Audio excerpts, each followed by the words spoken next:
Go. Hello, Professor Good Sponger. afternoon, Frank. Hi. It seems as though more and more keeps happening, and of course the campaign for the U.S. presidential election is really heating up at the moment. I think we've got, 4 days to go, 5 days to go. Right. And the result becomes less and less certain every day, it seems. So next Tuesday evening is going to be a good time to meet people for drinks. Well, maybe Wednesday night would be a real good time, depending upon which way it goes. It may be too late Wednesday night. Yes. But what stands out for me especially today is what's happening in England. This new decision by the judges in England that Theresa May, on her own, as head of government, doesn't have the authority to start Brexit, to do what Article 50 says she has to do. Mm-hmm. And I think that's especially interesting, and as another example, and a very good example, of the fact that our institutions were made for a different situation. And as the world changes faster and faster, especially in the parts of the world that are changing fastest, the institutions make it very difficult to do what needs to be done. Well, I think it's very difficult to change the institutions. And they can be changed, but it takes a long time. Mm-hmm. How long did it take to make the last amendment to the U.S. Constitution? Now, luckily, the British we don't have a constitution, but it still takes a while to change anything like this, and the process is difficult, and in fact, just as unpredictable in England as it is here. Mm-hmm. Well, I thought the court decision and everything leading up to it was a good example of the inability of institutions to keep up with the rate of change in the country's population. And in a funny way, I think that the vote in June to leave the European Union, I think, as we've spoken several times in the past, has begun to be reconsidered to some extent by many people. I think all of the members of Parliament have verified publicly that I've read that they're not interested in rejecting the will of the people. Yet there's a keen interest in somehow modulating the so-called hard Brexit that Mrs. May might be interested in pursuing. And I thought it was interesting that the case seemed to turn on something which Americans sort of had to scratch their heads about, something called royal prerogative, that Mrs. May was utilizing to begin the negotiations solely and exclusively, without any input from Parliament. I suppose the Queen transfers, the sovereign transfers the prerogative to the Prime Minister, who then has the agency, if you will, of the sovereign to do what he or she needs to do. And Parliament is trying, within the confines of the institutional structure, to respond, to try to get a seat at the table, to modulate the will of the people. And the court seems to be willing to agree with them. Now, it's going to be appealed to the Supreme Court in December. They're going to try to get a fast decision, but I don't see how Parliament's going to be kept out of this. No, and I think the idea of royal prerogative is well established, but practiced only when it's known that everybody agrees to it. Yes, yes. And so to use it at a time when there is disagreement about what should be done would cause a constitutional crisis, I think. Well, it's interesting because I think just about everybody who observes the situation in England would agree that if the plebiscite was to be held again today, people would vote to stay.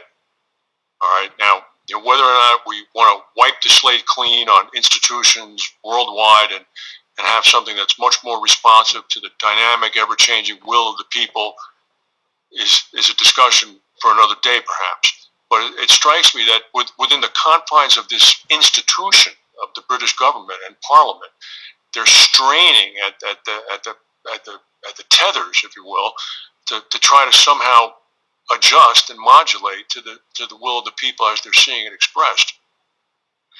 Well, I think that a lot of people may be saying that if the plebiscite was repeated, that the vote would come out differently. But I think it's really not easy to predict that, because you never know in advance what proportion of the electorate is actually going to vote. Right. Or actually, once the date of a repeat plebiscite is announced, what's going to happen between the announcement and the actual plebiscite. Yeah.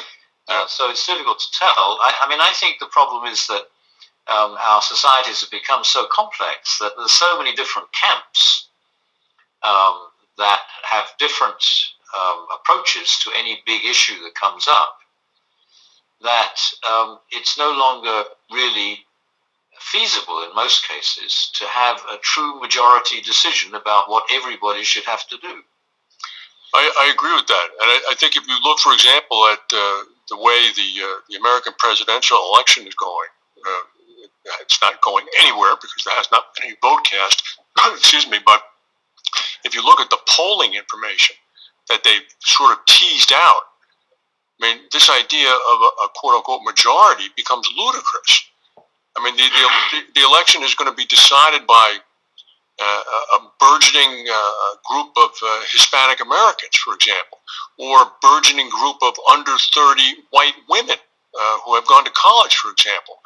I mean, it's just very peculiar that the demographics have been able to have been identified so specifically, and in many instances with 80 to 90% pluralities for Mrs. Clinton, for example. And of course, you can find similar examples on the other side for Mr. Trump, uneducated, white, unemployed males of a certain age. And it's unusual to speculate that the swing can be such a small group of people. Yeah, well, I think that it's been said, and that there's a lot of truth in the idea that the vote for Brexit was won by the Leavers, mainly because it was supported by people who were against the government, and they thought that a vote to stay in the European Union would have been a vote for the government, and a vote against the government was a vote to leave. And so that they weren't really interested in the European Union at all. And I think that there's something similar to that going on in the presidential campaign here, that a lot of the people who are voting for Trump are voting against what they understand to be the establishment. But isn't it a tiny bit bigger than that? Because if you take a step back, and I know this is the perspective from which you view events, I mean, aren't votes such as a vote for Trump or a vote for Geert Wilders in the Netherlands, or a vote for Marie Le Pen, or a vote for Brexit, can't these be also interpreted as almost last gasps of anti-globalization, of anti-multiculturalism? I mean, isn't that sort of what's happening here? I mean, I would bet that a generation from now, an election with these issues on the table would be unthinkable. I don't know. I mean, it's possible. I think that the people who are voting in a way that seems to us to be negative are people who have least experience of multiculturalism. Mm-hmm. And so it's difficult to tell whether that's what's motivating them or not. Mm-hmm. And the people who have the greatest experience of it are all voting in a more positive way, like the City of London, for example. Right. It's a very, very complicated situation. I have to ask you, did you watch any of President Assad's interview? No. Well, he was interviewed by a Western journalist. I can't recall which broadcast it was.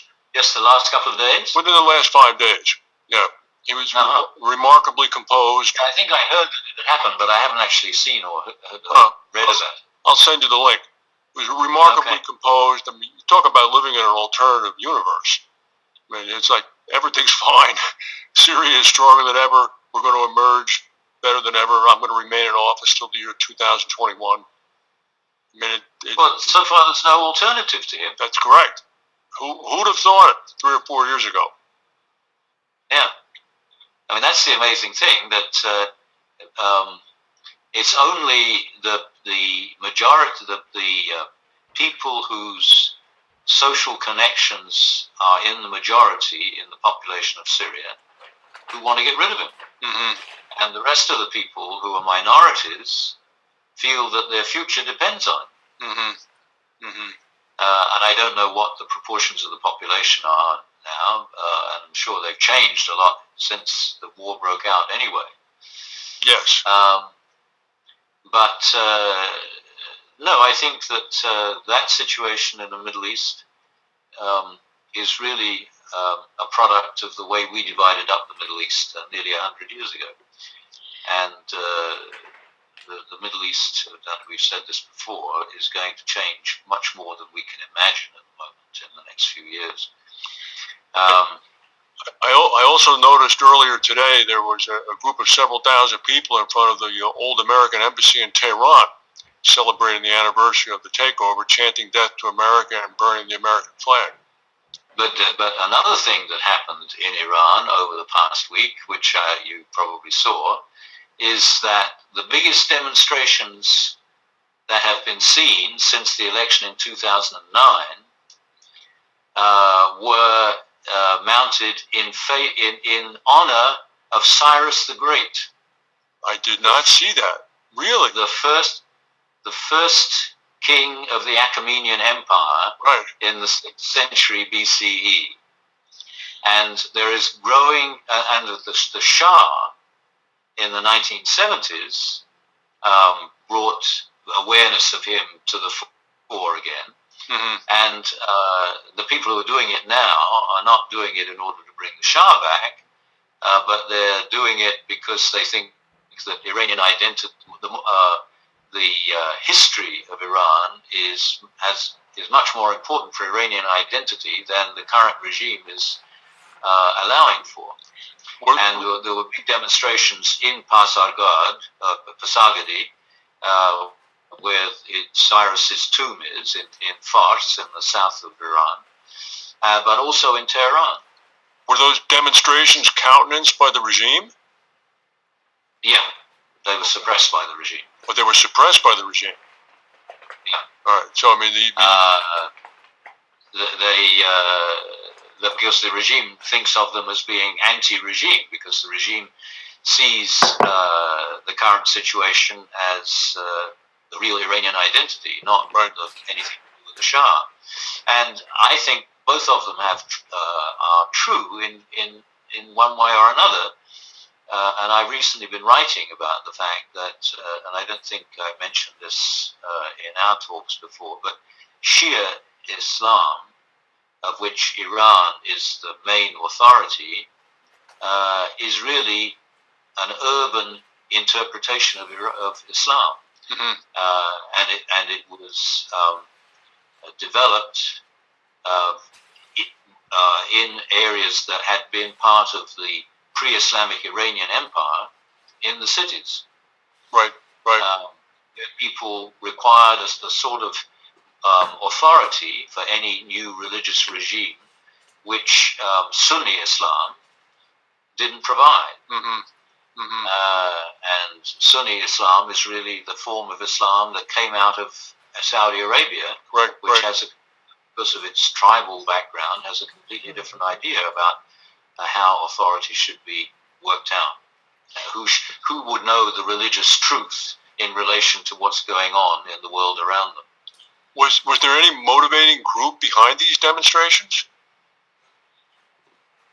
I don't know of any formally organized or even unofficially organized group. I think it's just a general feeling in the cities. That's amazing. Yeah. I'm going to have to check that as soon as we get off.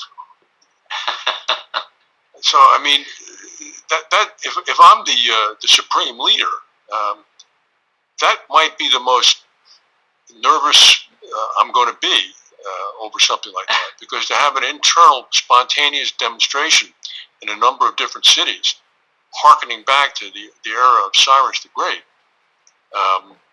that doesn't necessarily give me a lot of comfort. Well, it may affect, the big thing that's going on in Iran at the moment is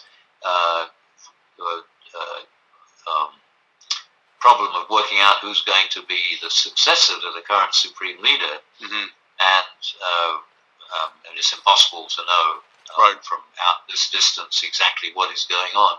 But because of my own experience out there, I know the way it's done, and it would be fascinating to be a fly on the wall in all the discussions that must be going on at the moment. And things like this may, in fact, have some sort of effect on that choice.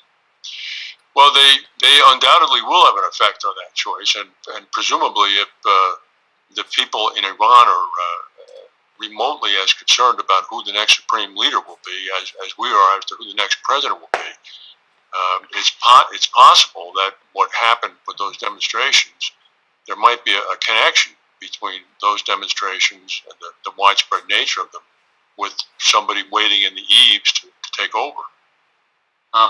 Interesting. Well, thank you, Professor Spooner. Well, when we speak next week, we will know who won the election. Yes. At long last. Okay, it'll be interesting to be able to review that next week. Yes, it will, unfortunately. All right, we'll keep our fingers crossed. Thanks very much. Okay, bye.